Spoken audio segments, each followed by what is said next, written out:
Bonjour, alors aujourd'hui une petite vidéo pour vous parler donc de l'astrologie chinoise puisque vous le savez, on est rentré dans l'année du buff depuis quelques temps là, donc voilà, une petite vidéo pour vous expliquer, pour ceux qui ne connaîtraient pas l'astrologie chinoise, pour vous expliquer les bases et pour ceux qui connaissent, pour essayer de vous apporter un peu plus d'informations. Voilà. Donc déjà, il faut savoir que l'astrologie chinoise est basée sur un cycle de 12 ans correspondant à 12 animaux.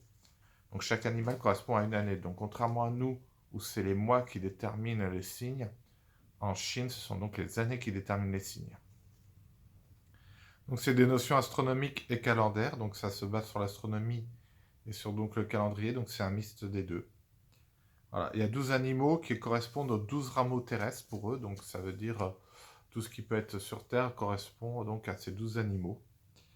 Donc on peut trouver dans l'ordre, parce que l'ordre est très précis, le rat ou la souris, tout dépend parfois des interprétations, le bœuf, la vache ou le buffle d'Asie, donc l'année où on est aujourd'hui, le tigre, le lapin ou le chat, le dragon, le serpent, le cheval, la chèvre ou le bélier, mais souvent c'est la chèvre, le singe, le coq ou le phénix, mais souvent c'est le coq aussi, oui, chien, cochon ou sanglier ou éléphant.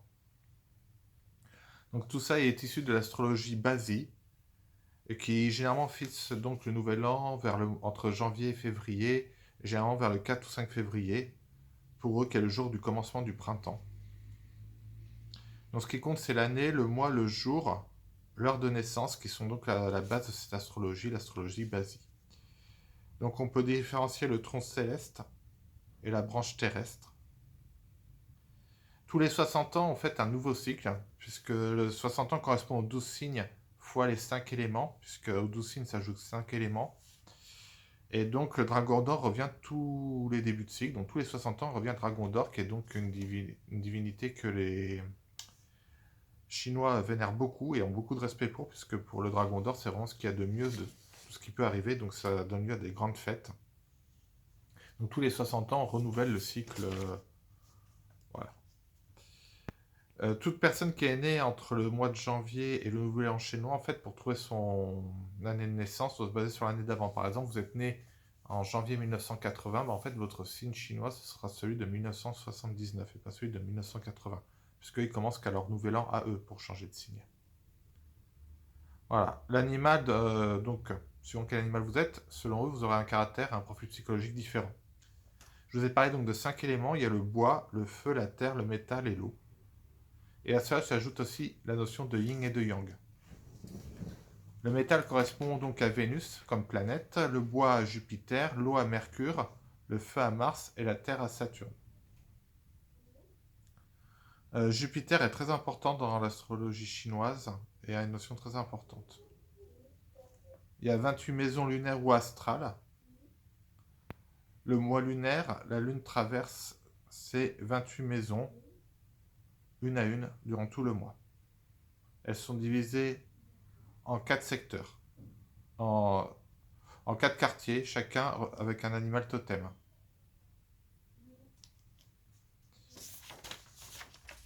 Donc, le point déterminé le soir de l'équinoxe. Hop. Donc, les animaux totems, ce sont les animaux qui garderaient ces points célestes. Voilà. On parle aussi de 3 zones étalées, le palais impérial qui serait la première enceinte, l'enceinte supérieure qui serait liée autour de Polaris, donc l'étoile Polaris, étoile polaire, et l'enceinte du royaume moyen qui serait entre le lion, la vierge et Cassiopée au niveau des constellations. Voilà. Un secteur est égal à 7 constellations, qui donc sont associées à une créature mythique qui les garde. Donc au nord, nous avons la tortue noire, l'ouest, nous avons le tigre blanc, le sud, l'oiseau vermillon et l'est, le dragon azur. Donc on est toujours sur un calendrier lunisolaire, donc il mélange le calendrier lunaire et le calendrier solaire. C'est pour ça que nous, on peut retrouver des choses, mais aussi peuvent retrouver des choses, voilà. Les années paires sont sous le signe yang, donc tous les animaux qui correspondent aux années paires sont toujours sous le signe yang, et donc les années impaires sous le signe yin, pareil pour les animaux qui sont issus de là. Voilà. Le Karaking est donc la fête des 60 ans, donc la fête, comme je vous ai parlé, où on passe d'un cycle à un autre.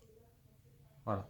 Dans les mariages traditionnels, cela est très important, parce qu'il faut que donc les mariés soient placés sous 2 signes compatibles, Et voilà. Et souvent, on remplace du coup les éléments associés aux années par des couleurs d'habits ou quoi que ce soit.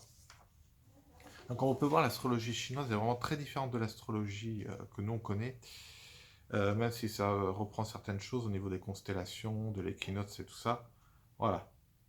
Mais on voit que c'est très très différent et que donc les deux peuvent être complémentaires, ou voilà. Donc si vous voulez plus d'informations dessus, bien sûr, n'hésitez pas à me demander, hein. Si vous voulez plus d'informations sur l'astrologie en général, vous pouvez aussi me demander. Si vous avez des informations à donner, n'hésitez pas à demander, tout ça en commentaire ou via les réseaux sociaux. Voilà. Après, pour finir, deux petites notes. Donc, si vous voulez voir des choses qui reprennent, un manga qui reprend très bien, tout ça, vous avez Fruit Basket que vous pouvez trouver en manga ou en animé, qui reprend un petit peu toute l'astrologie chinoise et qui est sur le thème de l'astrologie chinoise. Et par rapport aux quatre gardiens, vous avez BTX qui reprend le système des quatre gardiens, Tortue Noire, l'Oiseau Vermillon, le Dragon Azur et le Tigre Blanc. Voilà. En espérant que cette vidéo vous ait plu, je vous souhaite un très bon nouvel an chinois, puisque depuis le 12 février 2021, nous sommes dans le buff et l'année du buff et métal.